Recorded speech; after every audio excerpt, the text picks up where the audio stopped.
Эерэг, гэгээлэг, сайн, сайхан, боломж, эдгээр үгс тархинд юу бүтээдэг гэж үзэл бодлоо өөрчлөх хүчийг бүтээдэг.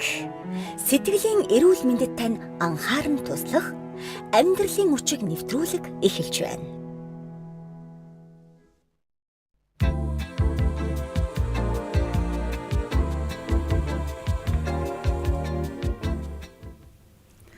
Гэр бүлийн радиотой хамтдаа байдаг эрхэм сонсогч танд энэ өдрийн мэнд хүргэе. Өнөөдөр олон улсын хүүхдийн эрхийг хамгаалах өдөр, олон улсын хүүхдийн эрхийг хамгаалах өдрөөр амьдралын хүч сэтгэл зүйн боловсрол олгох нэвтрүүлгийн маань цоо шинэхэн дугаар эхлэж байна. Тэд гэр бүлийн радиогийн 2 дугаар студид сэтгүүлч, сэтгэл судлаач, баясгалан, гэр бүл судлаач, хөтлөгч инх цолмон хоёр нь үл үзэгдэх шарах буюу сэтгэл зүйн хүчирхийллийн талаар ярихад бэлэн болсон байна. Тэгээ гэр бүлийн радио 104.5, 84.5 долгион болон 3W1045 цэгийн гэсэн захим хуудас мэдээж гэр бүлийн радио 104.5 гэсэн пэйж хуудасаар сонсогч та бидэнтэй хамтдаа байгаарай.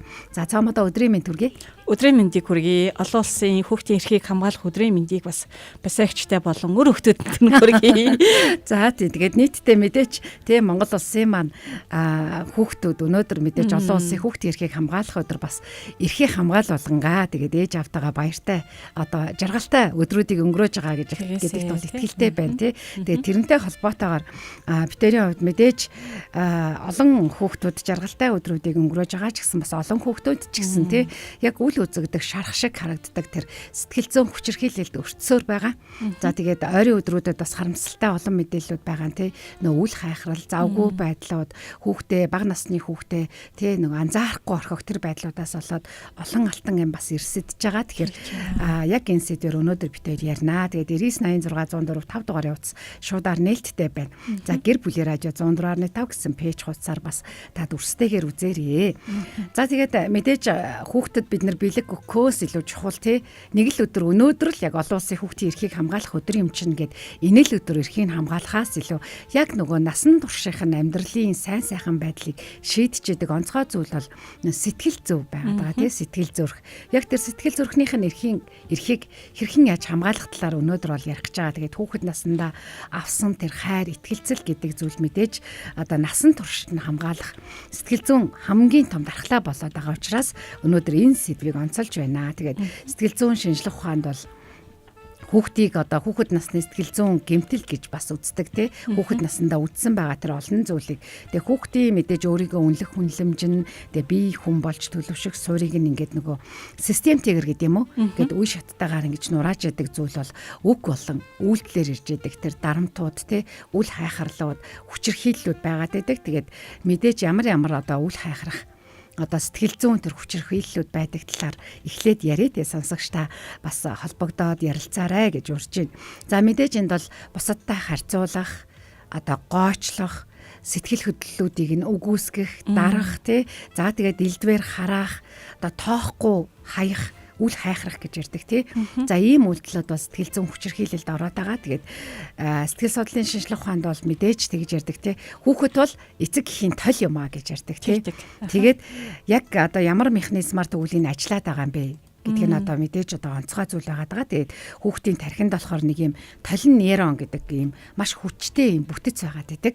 Тэгээд энэ нь одоо хүүхэд орчин тойрныхоо хүмүүсийн тий ялангуяа аав ээжийнхаа тэр сэтгэл хөдлөлийг, биеийн хилэмжийг нь яг ингээд толин тусгаж авч байгаа юм шиг тусгаж авч идэгаараа бас юм онцлогтой байгаад байдаг. Тэгээ бүр хуулбарлаж ингэж өөртөө шингээж бий болгодгоо гэж яриад байдаг. Тэгэхээр яг энийг л хэлээд байгаа тий ээж аав та хүүхдтэй өнөөдөр ямар байдлаар тий хандж байна вэ? Хүүхдээ өглөө хосоол үл хайхраал хайчиж гин үү? Хүүхдтэй сэтгэл хөдлөл мэдрэмжээ илэрхийлэнгүүт нь бити хуйлаад бай, дугуй, ядаргаатай ингээд орчиж гин үү тий? За магадгүй одоо бусад хүүхдүүдтэй харьцуулж гин үү? Тэр хамаатны хүүхэд энэ ангичийн хүүхэд ийм байхад чи инглээ. Чи яста арчаагүй маа гэж хэлж гин үү тий? За магадгүй одоо аав ээжтэй өөрийнхөө үзэл бодол сэтгэл санааг илэрхийлэнгүүт тий за чи хүүхэд юм байж жун олон юм боддیں۔ Тэгдэм гэдэг энэ зүйлсийг гаргаж гин үү? Яг энэ сэдвээр өнөөдөр битээр 15 цаг 45 минут хүртэл ярина. Тэгэхээр сонсогчтоос орж ирээд сайхан тий хүүхдээ үл хайхрах хүчирхийлэлд өртүүлэхгүй тулд юу хийж байгаа талаараа бас ярилцах мэдээж зөвлөгөө мэдээлэл авах боломжтой байна. Тэгэлгүй яхаа нэгэн одоо пастор нарын бас юм яриа байсан л та. Олон хүмүүсийг бас одоо халамжлах, тэдний зүрх сэтгэлийг ингээд чагнах, ялангуяа хүүхдүүдийн одоо тэ төлөө ингээд үйлчилж яхад орхигдсон, хаягдсан хүүхдүүдийг одоо тэ анхаарах, асрах, халамжлах гэдэг. Тэгээ ингээ явж исэн тэр пастрын хүүхэд нь өөрөө яг юм сэтгэл зүйн шарахтаа гарч ирсэн байхгүй. Тэгээ зүгээр эндээс ингээ юу гэж үндэслэгдээд байна вэ гэхээр зэрэг бид нэр аль болохоор л хүүхдүүдээ сайн сайхан өсгөхийг те сайн сайхан байлгахыг хүсэж байгаа, хичээж байгаа. Энэ бол эцэг их болгоны хүсэл. Гэвч хүсвч хийсэн гихчээр би зориулаад байна гэж бодсон зүйл маань зориулал болохгүй болвол яана гэдэг ийм бодлыг энэ нөгөө пастрын бас энэ кейс ингээд харуулжсэн байхгүй. Нөгөө пастор маань яасан гэхээр хүүхэд болгоны зүрх сэтгэлийг ямар ч одоо өвчин мэдрэхгүй те шархалахгүйгээр л ингэж өсгөх ёстой гэл чадгаараа л ингээл таарлцсан хүүхэд болгоныг тэрвээл хүлээж аваад чамд одоо ингээ бурхан хайртай шүү гэл ингээ халуун дулаан үгийг хэлээд исэн чинь өөрийнх нь өсвөр насны өөрийнх нь идэр залуу хүүхдүүд нь яасан бэхээр ааваасаа маш том тэр шархыг ингээд аваад ирсэн байгаа байхгүй. Тэгэхээр зүгээр эндээс ингээд үндслээдээд юу гэж хэлэх гээд байгаа гэхээр төгс эцэг гэх гэж бол байхгүй. Төгс хүмүүжлийн арга гэж бас байхгүй. Төгс бас ингээд хүмүүжигдчихнэ гэдэг ойлголт ч гэсэн өрөөсгөл болов. Харин яг энэ төгсийн төлөө хичээх хэрэгтэй. Өрөөлийн хүүхдүүдэд өсөж байгаа шигэ өөрийнхөө хүүхдэд хилдэг байх, цагийг гаргадаг байх. За энэ хүүхэд хэрвээ шарх авлаа гэж бодвол ямар төрлийн шарх ер нь надаас авч байгаа бол гэдэг бодлыг одоо бодох, тэрэн дээрээ ингэж анализ хийх, дүгнэлт хийх бол чухал юм шүү, тий. Тэгээ өнөөдөр бид нар хүүхдүүдэд айл болохоор инээлгч гээл баярлуулчих гал нэг өдөр ч ихсэн гэж байгаа шүү дээ. Уг нь бол нэг өдөр ч биш 365 хоног баймаар байна. Тэгээ байж чадахгүй байгаа учраас нэг өдөр ч ихсэн гэж хичээж байгаа эцэг эхчүүд байгаа тий.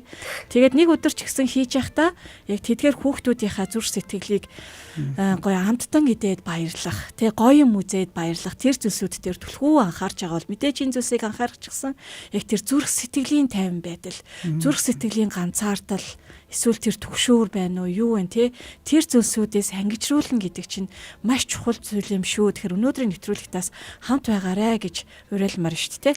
Яг үнэн. Тэгээд нэг сэтгэл зүйчд хийжсэн байхгүй, нэг 6 настай хүүхдийн талаар ярьжсэн. Тэгээд тэр хүүхд маань одоо гинтхээ ингээд маш их ууртаа уцаартай болоод шууд л ингээд барьж байгаа зүйлээрээ бусдыг ингээд зохиол те. Тэгээд ээж аав хоёр нь санаа зовоод энэ хүүхд маань яагаад ингэж байгаа юм бол юунаас болсон юм бол гэд дагуулад очсон. Тэгээ хүүхдтэй ингээ ажиллаа. Тэгсэн чинь ямар нэг асуудал алга.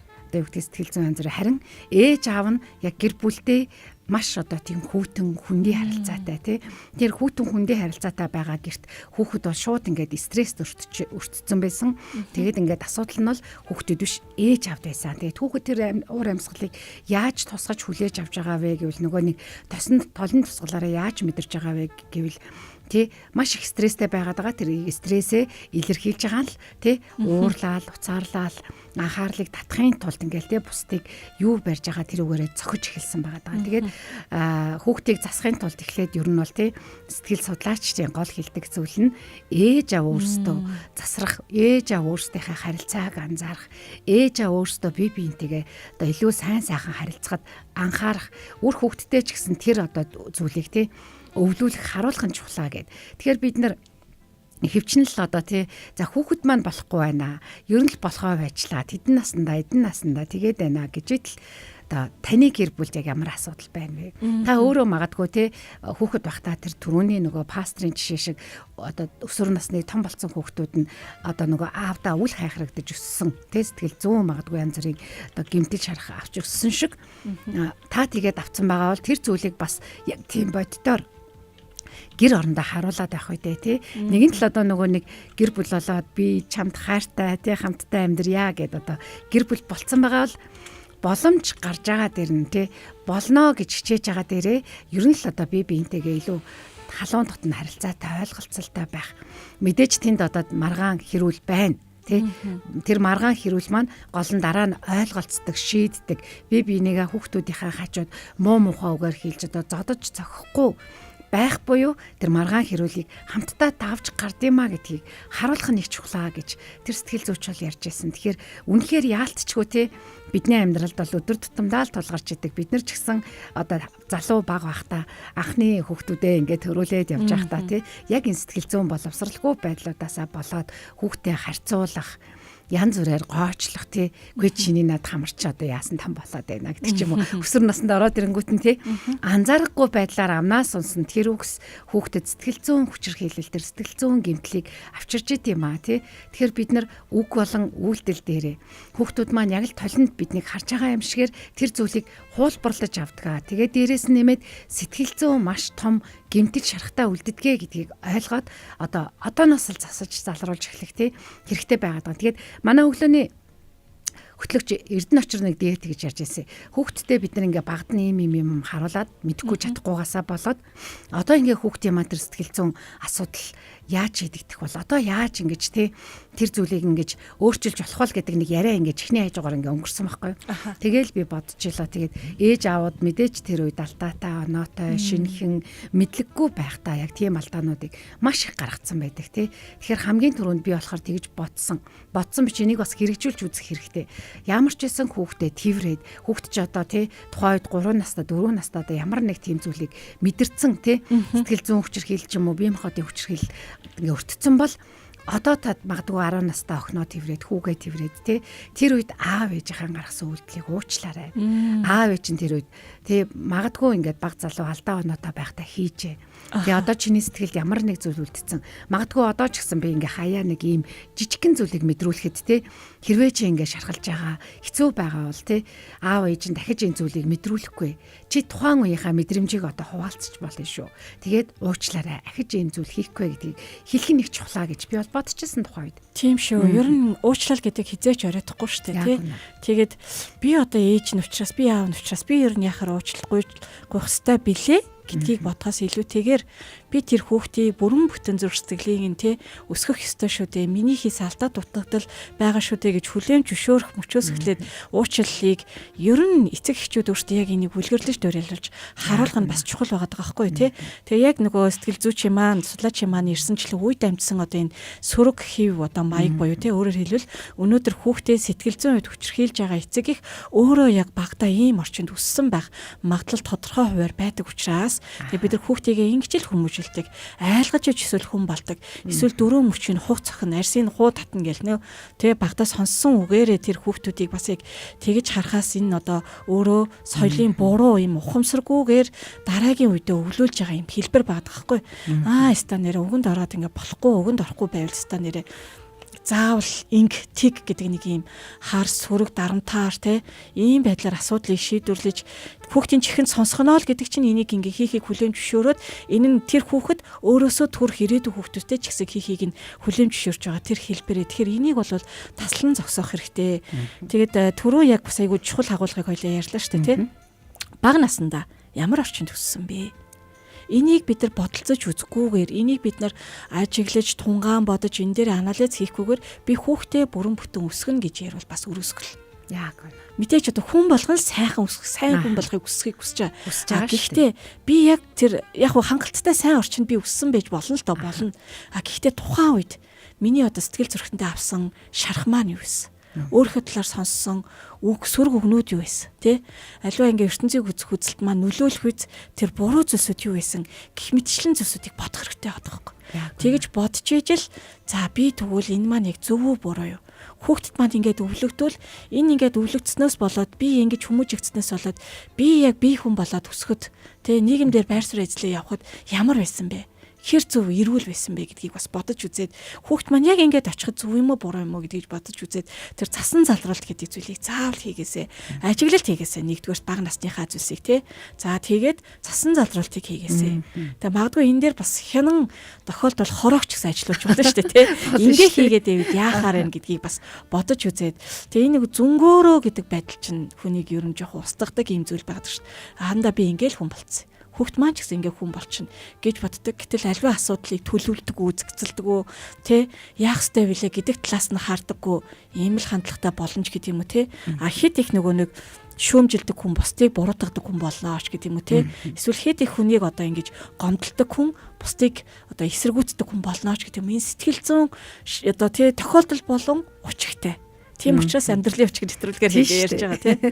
Амьдралын өвчг сэтгэл зүйн боловсрол олгох нэвтрүүлэг байна. Тэгээ даваагаас даваа гарагт 15 цаг 5 минутаас хүрдэг. Тэгээ өнөөдөр мэдээж олон улсын хүүхдийн эрхийг хамгаалах өдөр учраас аав ээж нар маань автомашинда хүүхдээ дагуулад баярлуулад хөөрөөд явж байхад нь бид бас сэтгэл зүйн боловсролыг танд нэмж олгоё. Хэрвээ та яг ийм үйлдэлүүдийг хийж байгаа бол өнөөдөр ухаарад энийгээ болооч. Энэ бол хүүхдээ чинь насан туршдаа одоо сэтгэл зүйд нь гэмтэл шарах үүсгээд магадгүй цаашаагаа ч гэсэн нөгөө нэг ийм халдварлаад үр хүүхдтэй аваад явах боломжтой, үр хүүхдтэй тэр зүйлийг харуулах боломжтой зүйл учраас одоо засчаасаа, одоо мэдчихээсэ гэж одоо ярьж байгаа сэдв байна. Үл үзэгдэх шарах буюу сэтгэл зүйн хүчирхийллийн талаар ярьж байгаа. Бие махбодын хүчирхийлэл бол мэдээж огтоос болохгүй зүйл гэдгийг бол бид нар мэдээж үргэлжлэх хэлдэг Тэгээд манай улсын одоо нийт хүн амын маань 1.3 сая буюу 36.1% нь 0-аас 17 насны хүүхэд байгаа Үндэсний статистикийн хорооны мэдээлэл ойрын үеийн мэдээллүүд бол одоо олон улсын хүүхдийн эрхийг хамгаалах өдөр болж байгаа учраас энэ мэдээллийг одоо маш сайн гаргаж өгсөн байлээ. Тэгээд тэдний одоо 51.2% нь бол эрэгтэй, 48.8% нь бол эмэгтэй хүүхдүүд байгаа юм байлээ. Тэгэхээр одоо бид чинь 1.3 сая хүүхдүүдээ өнөөдөр бас баярлуулж байгаа, эрхийг нь эдлүүлж байгаа. Тэгэхээр өдөр тутамдаа та эрхийг нэглүүлэхийн тулд сэтгэл зүйн хүчирхийлэл гэдэг зүйлд автуулахгүй байх нь чухал шүү гэдгийг бид хоёр өнөөдөр ярьж байна. Тэгэхээр гэр бүлийн радио 104.5 84.5 толгойноор хурж байгаа мэдээж 9986 104.5 дугаарын утсаар та шуудаар холбогдож болно. Тэгээд гэр бүлийн радио 104.5 гэсэн пэйж хуудасаар яг одоо бид лайвтайгаар хурж байгаа шүү. За тэгээд харьцуулалт гэх төрөнд бид нэг хальт дурдаад өнгөрсөн тий. За тэгээд бидний үеийнхэн бол стол нэг сайхан харьцуулагдаж өссөн үеийнхэн шүү дээ тий. Тэгээд ээж аав ах トゥ хамаатан эмээ өвөө гэл тий. Бүр ингээл нөгөө үеэлүүдтэй төрсэн ах эгчтэй дүүтэй тэгэл сургууль дээр бол ангийнхантайгаа багш нартаа ингээл харьцуулагдал тий. Чирнээс илүү тэрнээс муу энэндээ сайн тэрэндээ муу гэл тий.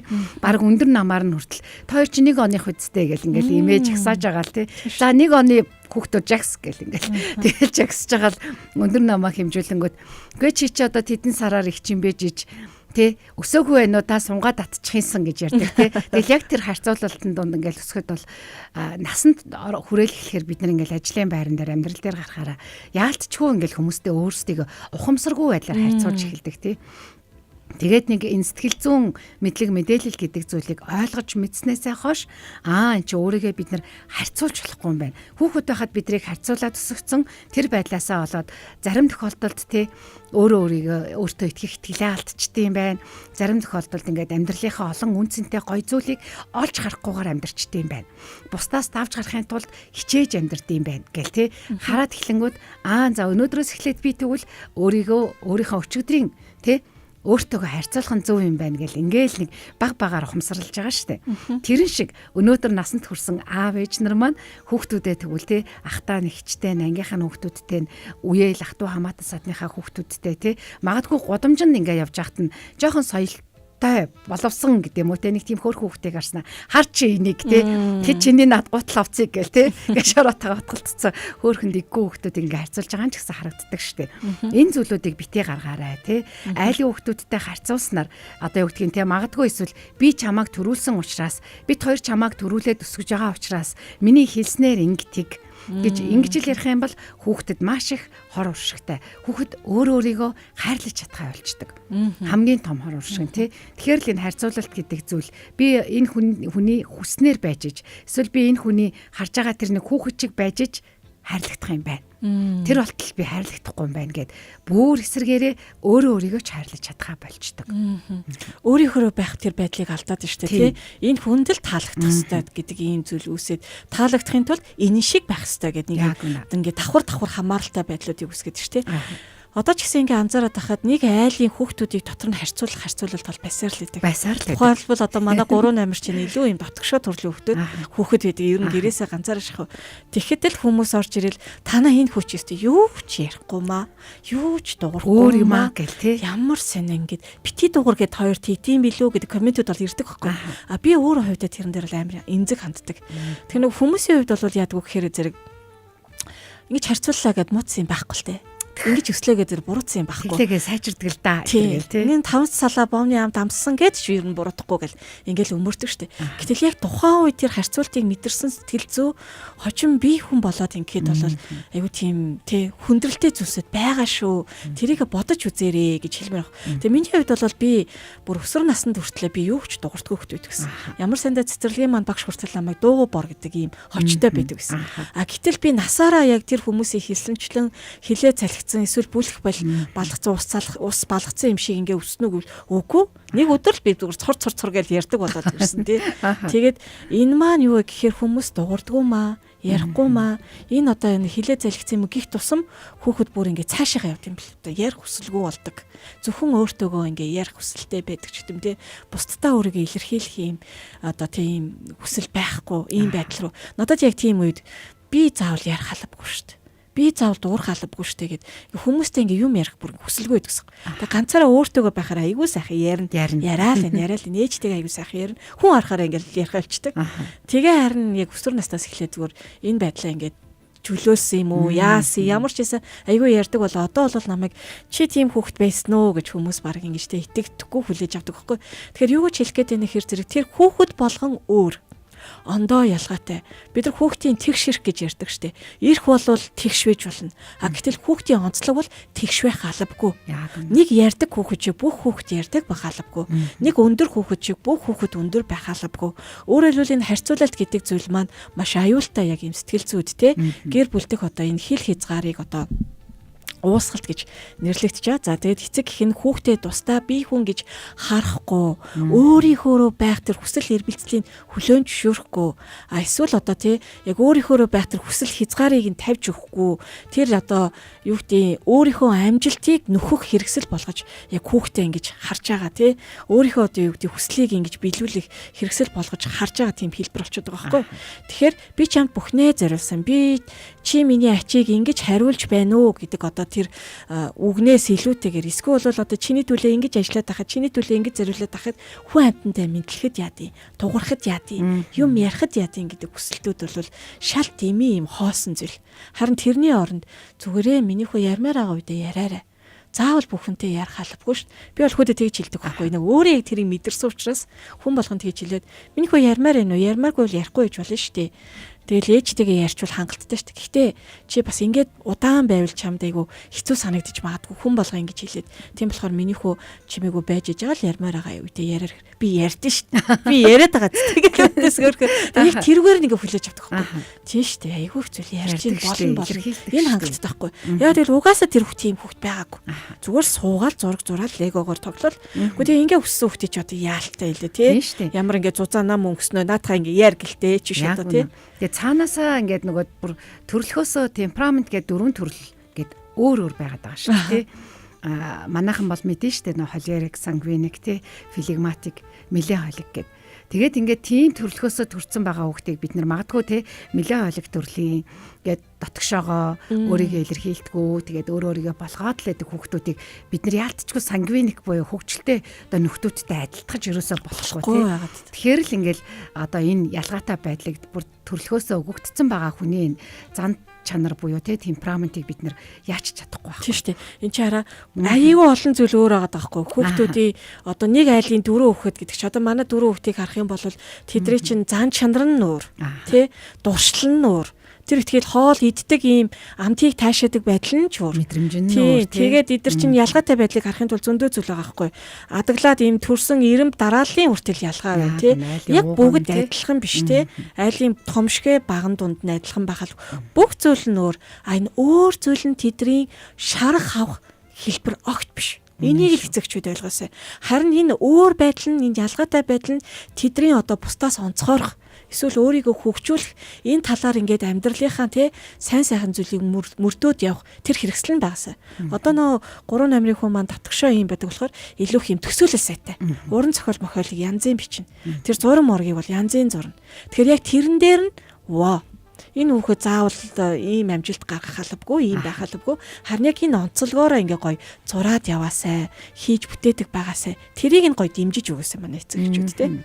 Хорвоо ертөнц чинь тэгээд яг ийм өөр хүмүүс байдаг учраас айгуу сонирхолтой тий. Өнгийн гоё байгаа штэ. Өнөөдөр ч гэсэн одоо хүүхдийн эрхийг хамгаалах өдөр хүүхдүүдэд баярлуулах гад магадгүй ингээд нөгөө олон газараар ингээд дүүрэн хүүхдүүд байгаа хэл та. Тэгэхэд л огтоос өөр царайтай төрхтэй тий. Тэгэл гадна талаасаа харах юм бол ч гэсэн өмсөн зүүсэн ч гэсэн огтоос өөр л байгаад байгаа тий. Тэгэхээр харьцуулалт гэдэг зүйлийг бид нар хүүхдүүдтэй мэдрүүлмээргүй байна. Тэрний оронд яг тэр өөр байгаа ялгаатай байдлуудыг нь чи яг энэ дээр үнэхээр юм онцгой хүүхд шүү. Төсөөлөл чинь үнэхээр онцгой шүү. Тэ чи маш гоё одоо уран зохиолын өгүүлэмжүүдийг бичдэг шүү. Ажигладаг шүү. Тэ альва зүйлийг бас маш гоё дүрсэлж зурдаг шүү гэдэг ч юм уу тий. Тэр зүйлүүдээр нь тэгвэл хүүхдүүдэд өнгөлж өгөөсэй. Тэр зүйлүүдээр нь хүүхдүүдийн онцгой байдлыг харуулж өгөөсэй тий. Хэрвээ тэгэх юм бол хүүхдүүд магадгүй насанд хүрэнгүүтээ бусдаас нэг юм тий зөвшөөрөл аваад бусдаар л батлуулах гал тий. Бусдад өөрт нь ингээл үнцэнтэй мэдрэмж өгөх юм бол хүлээн зөвшөөрөгдлөө гэдэг мэдрэмжийг авахгүй за тэгээд үргэлж нь л тий энэ хүн намайг яачих бол тэгчих болов ингэчих болов намайг ийм зүйл хийчихвэл ийм байдлаар надтай хандчих болов гэдэг тийм айцгүйгээр амьдрах одоо сэтгэл санааны тэр төвшөлтгүйгээр амьдрах бүрэн боломж нь байгаад байгаа байхгүй юу. За тэгээд мэдээж одоо тий бид нар хүүхдээ зодохгүй л бол хайрлж гин гэж нэг талаас харах гаддаг тий. Зодоогүй штэ зодоогүй хүүхдээ тий хайрлал байгаа штэ тий эрхийн зөрчихгүй байгаа штэ гэжээл нөгөөх үл үзэгдэх шарах буюу сэтгэл зүйн хүчирхийлэл маань тий энээс ч дутахгүйгээр сэтгэл бие махбодын зодуураар ч дутахгүйгээр илүү хор уршигтай гэдгийг л өнөөдөр битээр ойлгох гэж хичээж байгаа маа тий. Тэгэхээр ээж аауд маань та өөрөө хүүхэд насандаа тий магадгүй ямар сэтгэл зүйн шарах тэр зүйлийг авч ийсэн бэ? Сэтгэл зүйн хүчирхийллийг томчуудаас мэдэрч ийсэн бэ?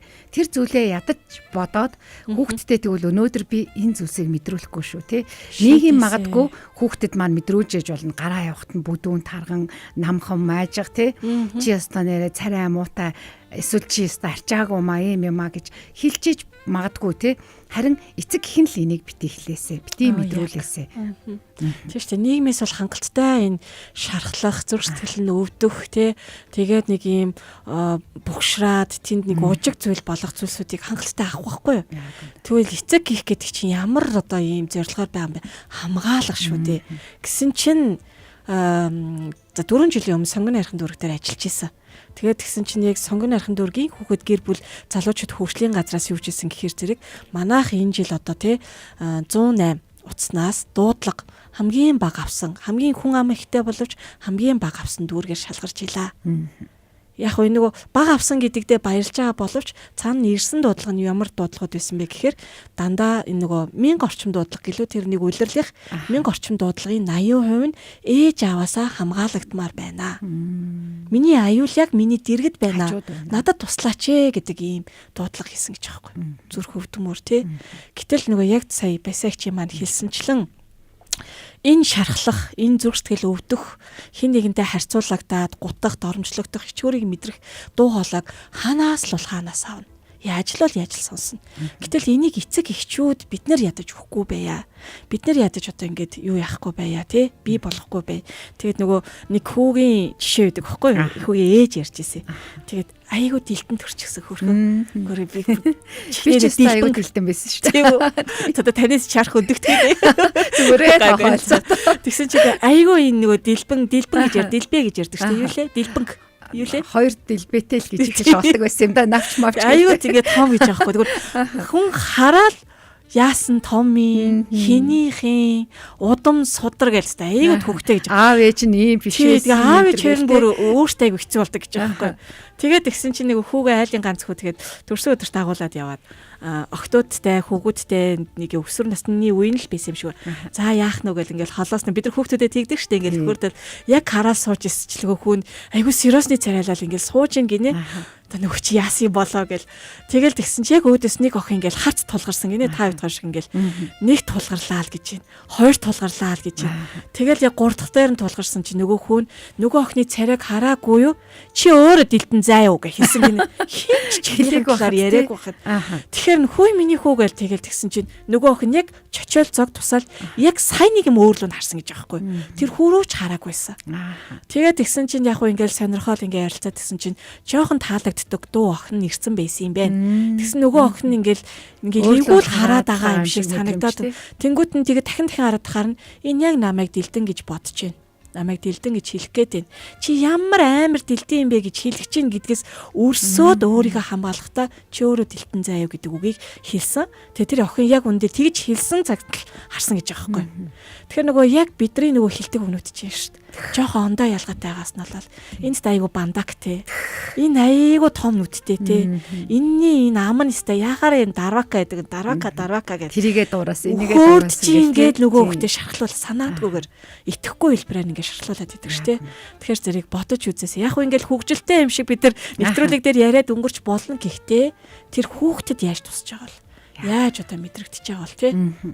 Манай нөгөө нохоо хөөхөн өвөл ингээ бүндийгээд бондооролцдог байхгүй юу. Тэгээд би нөгөөтгий чинь бүдүүнэ гэж дуудчихдаг. Тэгсэн чинь манай жоохон 4 наст чинь бас юм бондоордов. Тэгээд тэрнээс ингээ жоохон хямарсан юм шиг байгаа. Би нэг хэд хоногийн өмнө штэ нөгөө нархны нохоогоо явж ахаар нь хой бүдүүнэ гэлцэн чинь над руу амар хараал. Бүдүүнэ биш гээл тэг чинь. Тэгэхээр яг ингээд сэтэл аваад ингээд яаж байгаа байхгүй юу? Тийм бүдүүнэ биш уучлаарай sorry гэл ингээд хэлээл яасан чи. Өнөөдөр би бас санаандгүйгээр нөгөө нохоо ингээд хүүгээ явж хахад бүдүүнэ гэл хэлсэн чинь дахиад яг нөгөө харцсан. Ягаад гэс над руу хэлэх гэж чинь. Тэгэхээр уучлаарай ста мамын дахиж ингээд хэлэхгүй гэл ингэж байгаа байхгүй юу? Тэгээ яг энэ тохиолдол өмнөх 100 амралтаар бол таарсан тохиолдсон байхгүй юу? Ингээд нөхөр битээр жоохонтойгоо гурлаа нэг амралтын газар очлоо. Тэгсэн дээр амралтын газар ажилладаг залуу манай жоох нэчээс нэрээ бүдүүн махлаг тарган гэл хөөх юмаа гэл өхөөрдөж байгаа юм шиг өглөөдөж байгаа юм шиг бүр айгүй олон удаа тийм үг сонслоо. Тэгээ сонссныхаа дараа олон удаа сонссныхаа дараа би ингээд шууд уурлаад хэлж байгаа байхгүй тий. Хүүхдийг бүдүү нарийнаар нь хилээд байгаа чинь надад таалагдахгүй байна. Ахаад хүүхдийн маань тий ахиж ингэж хэлэхгүй шүү гэж шууд хэлсэн. Тэрнээсээ шахаж хэлээгүй. Тэгэхээр ээж аауд ингэж хүүхдээ бас хамгаалах тий илэрхийлэх. Тэгэнгүүт нөгөө хүүхд чинь цэцэрлэг дээрээ ч гэсэн байхад бас хүүхдүүд тэгэж чоолдог юм шиг байна. Ирээл тэгж хэлэнгүүт нь чи бүдүүн бишээ тий одоо эрүүл мэндэд анхаарад хоёлаа ингэнэ чи зүгээр хөөрхөн бондгор байхгүй тий одоо харин энээс илүү хоёлаа ингэж болохгүй шүү гэд ингээд тайлбарлаж хэлэх нэг чухал юм билээ. Тэр хүүхдүүд гудамжнаас хаа нэгтэйгээс хин нэгтэйгээс сонсож байгаа зүйлийг бид нар нэмэхгүй л гэдэг ярьж байгаа тий. За Жакарт та хоёртой их хүрсэн баярын мэд хүргье гэж баярлаа. Өнөөдөр бид хоёр үл үзэгдэх шарах буюу сэтгэл зүйн хүчирхийллийг хүүхдүүдтэй бид мэдрүүлэхгүй байх талаар сэтгэл зүйн үндэслэлтэйгээр мэдээллийг хүргэж байна. За тэгээд Дэлхийн эрүүл мэндийн байгууллага тэгээ Харвард их сургуулийн хүүхдийн хөгжлийн төвөөс хийсэн юм судалгаа хийсэн. Хүүхэд насны сөрөг дурсамж гэсэн судалгаа. За энэ дээр болохоор бүр яг саяын битээ яриад байгаа сэтгэл зүйн үйл одоо хүчирхийллийн хэлбэрүүдийг ингээд судалсан юм байл та. Тэгсэн маш тодорхойгоор батлагдаж гарсан байсан. Хүүхэд насндаа байнга шүүмжлүүлдэг, бусадтай харьцуулагддаг, сэтгэл зүйн хувьд үл хайхралд өртдөг хүүхдүүдийн тархины нөгөө амигдала буюу нөгөө айц өдөрддөг хэсэг гэж ярьдаг тий. Тэр нь ингээд хит томорчдөг. Тэгээд энэ хүүхдийг насан туршид нь айцтай, түгшүүртэй, өөрийгөө голомтгоо, өөртөө итгэлгүй тий.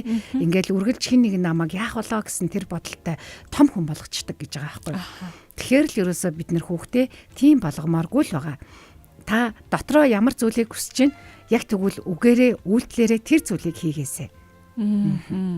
Тийм шүү. Яг тэрийг одоо ингээ хийхгүй орхигдуулна гэдэг чинь бас асуудал болоод байна л та тий.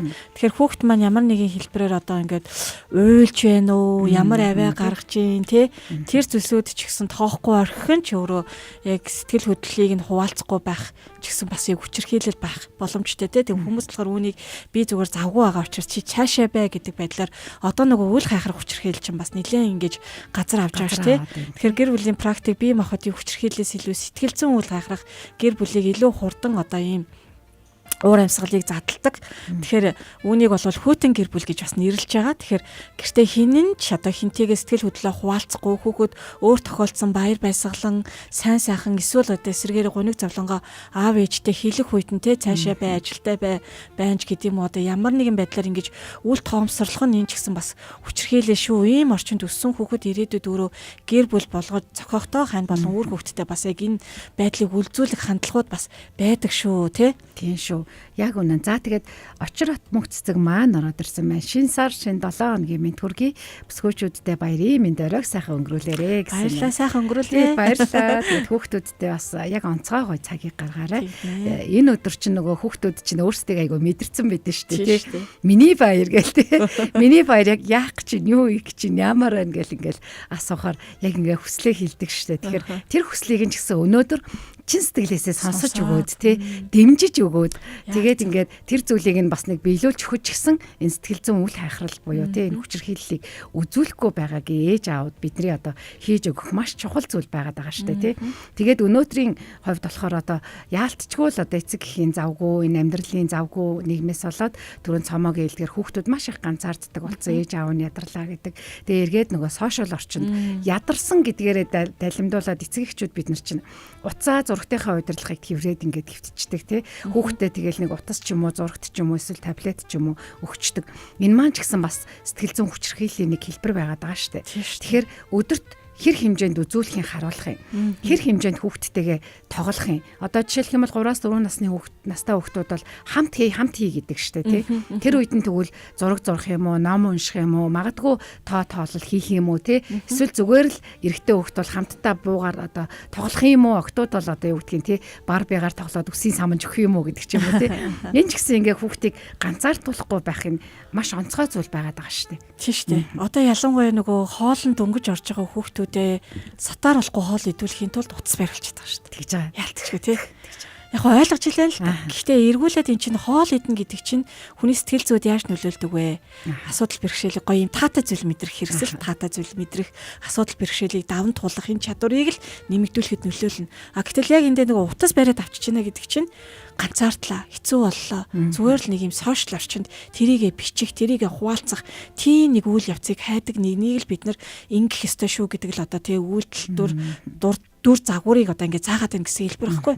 Тийм болохоор зэрэг энэ сошиал орчныг хөгжих ерөөсөө л энэ хөгжих, өсөх, суралцах зорилгоор л ашиглаасай. Хоол идэх, сатааруулах, тэг гүнгэлсэн сэтгэл зүйг тайтгаруулах, одоо юу гэдэг юм хэцүү өн унтсан байгаа үед нь босгох зорилгоор битгий таблет өгөөсэй. Тэрний орон зүгээр хүүхдэд тэрвэрлдээ. Тэ хүүхдтэйгээ хоолыг нь ярилцаад хүүхдэд идүүлээд ч юм уу тэ. Яг энэ нөгөө ирээдүйн дараагийн сэтгэл зүйн бид нар юм одоо тий асуудлуудыг нь бас ингээд үүсгэх юм суурийг нь тавиад байна л та. За тэгэхээр зэрэг юу гэж үзэж байгаа гэхээр Америкийн хүүхдийн эмч нарын одоо академийн судалгаагаар өдөрт 2-оос дээш цаг дэлгэц үздэг 2-5 насны хүүхдүүд анхаарал тутамшлын хам шинж болон сэтгэл хөдлөлөө барьж чадахгүй уурлах тий эдгээр одоо магадлалууд нь 5 дахин их байдгаа гэсэн ийм судалгааг бол хийсэн байна. Тэгэхээр утастай хүүхэд ганцаарддаггүй юм биш ээ. Утасны цаана ганцаардлаад хөгжиж байгаа тэдэнд одоо энэ аппликейшн биш харин амьд харилцаа тий хэрэгтэй учраас манай эцэгчүүд өнөөдөр бас яг энэ дээр гоё шийдвэр гаргаасай тий. Хэцүү болсон үед нь цааш нь түлхээд утсанд даатгах биш. Дэлгэцэнд хүүхдэд даатгах биш. Тэр хүүхдийнхээ сэтгэл зүйд өөрөө ингээ хүрээсэй. Анхаарал тавиасай. Миний хөө юунаас болоод бухимдаад байгаа? Юу хэцүү байгаа? Яагаад хоолоо идмээргүй вэ гэдэг зүйлийг гоё амьд харилцаагаар ингэж ярилцдаг багасаа тий. Үнэхээр тийм шүү. Тэгээ за цаг маань нэлээд төгсөн байна. Тэгэхээр хүүхдүүдтэй тэгвэл бид нар энэ зүйлсийг өгөхийн тулд те эргээд ээж аав хамгийн ихэнд хоёул ярьсан шүү дээ те. Ээж аавын тэр үйлдэлийг талент тусгалаар авдаг учраас ээж аав та өөрийнхөө тэр сэтгэлийн янз бүрийн шархуудыг бас эхлээд таньж мэдэх хэрэгтэй байна. Дараа нь те тэрийгээ бас таньж мэдснийхаа дараа бас засаж залруулах хэрэгтэй те. Өөрийгөө тухайн үед танд бас тэр зүйлийг мэдрүүлсэн, тэр сэтгэл зүйн хүчирхийллийг өгсөн хүмүүсийг уучлаад орхиод явуулах тий. Эргээд өөрийгөө байгаагаар нь хүлээн зөвшөөрч хайрлах. Яг нэг юм дистрал байгаад байгаа үстэй тий. Тэгэхгүй за ингээд ингэдэм байна, тэгдэм байна гэж хэрэгжүүлэх гээд идэг. Гэтэл та өөрөө тэр зүйлээ тавьж явуулж чадаагүй тий. Та өөрөө тэрийг засаж чадаагүй бол хэрэгжүүлэхэд бас хэцүү. Бид нар ч гэсэн тэрийг ингээд боддоор бие махбод үр хүүхдүүд дээрээ бас туршиж үзээд ингээд мэдрээд бас илэрхийлээд байгаа тий. Тэгэхээр тэрийг ингээд та засан залруулчих эргээд дараа нь хүүхдүүдээ байгаагаар нь хүлээж аваад сэтгэл зүйн хүчирхийл би хүүхдээ нэрээ гоочлохгүй шүү тий. Хүүхдтэй нэрээ харьцуултыг үзүүлэхгүй шүү. Хүүхдээ би үл хайхраа тоохгүй шүү. Заримдаа хүүхдүүд ингээд сэтгэл мэдрэмжээ илэрхийлээд бүр аргаан бараад уйлдаг шүү. Уйлахт нь ч гэсэн өөрөө дугуйлнэ згэ ингээд хайчдаг тий. Энэ ч гэсэн тэр хүүхдийг магадгүй тэрвэрч аваад тий яасан бэ, юунаас болсон бэ гэхэд хүүхэд ингээд маш их зөөлрдөг шүү. Өөр болоод дуртай дургуу те илэрхийлэх гээд байгаа зүйлээ хэлдэг штэ. Тэгэхээр энэ өөрчлөлтүүдийг бас хийгээсэ гэж хүсэж байна. Тэгээд номер 1-т нөгөө үг хэллэгээ засах те. Бид нар ингээл толгойд бодож байгаа зүйлээ шууд л ингээл нөгөө аль хизээний амьдралын зуршил болцсон байдаг, дадал болцсон байдаг учраас амнаасаа гаргаал хэлцдэг те нөгөө мөчийг нь санжуулна шүү гэж сонсдог тэр үг шиг те.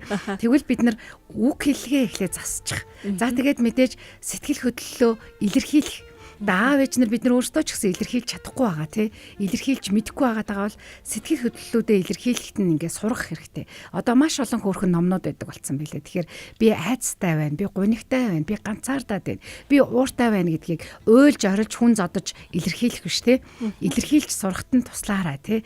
Уйллаа дуугүй болохынхаа оронд тий. Чи яагаад уйлсыг хэлтэй? Зүгээр хэлтэй гэдэг зүйлийг тий. За тэгээд түрүүний хэлдэг нөгөө өөрийнхөө гэмтлийг ангаах гэдэг энэ зүйлийг хэлээд хоёлоо өнөөдрийнхээ цагийг өндөрлөе. Тэгээд амьдралын учиг сэтгэл зүйн боловсрал олгох нэвтрүүлэг маань өнөөдөр олон улсын хүүхдийн эрхийг хамгаалах өдрийг тохиолдуулаад үл үзэгдэх шарахыг та ангаагаад сэтгэл зүйн дархлаа руу өөрийгөө ч хүүхдээ ч аваачих боломжтой гэдэг энэ ураагаар өндөрлөе. Хүүхдийнхээ эрхийг хамгаалах өдөр, хүүхдийнхээ сэтгэл зүйн тэр эрхчлөө баяр баясгалан өгсөн өдөр байцгаая гэдэг уриалгыг дэвшүүлээд өнөөдрийн амьдралын учир нэвтрүүлгийн 635 дахь дугаарыг өндөрлөж байна. Эфирт баясаа цаам баяр ажиллаа. Сонсогчдоос өнөөдрийнхөө энэ сайхан өдрийг бүр хүүхдүүдэд цаг гаргаад сайхан амраарай.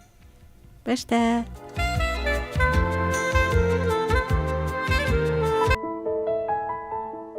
Эерэг, гэгээлэг, сайн, сайхан, боломж, эдгээр үгс тархинд юу бүтээдэг гэж үзэл бодлоо өөрчлөх хүчийг бүтээдэг. Сэтгэлийн эрүүл мэндэд тань анхааран туслах амьдралын учиг нэвтрүүлэг эхэлж байна.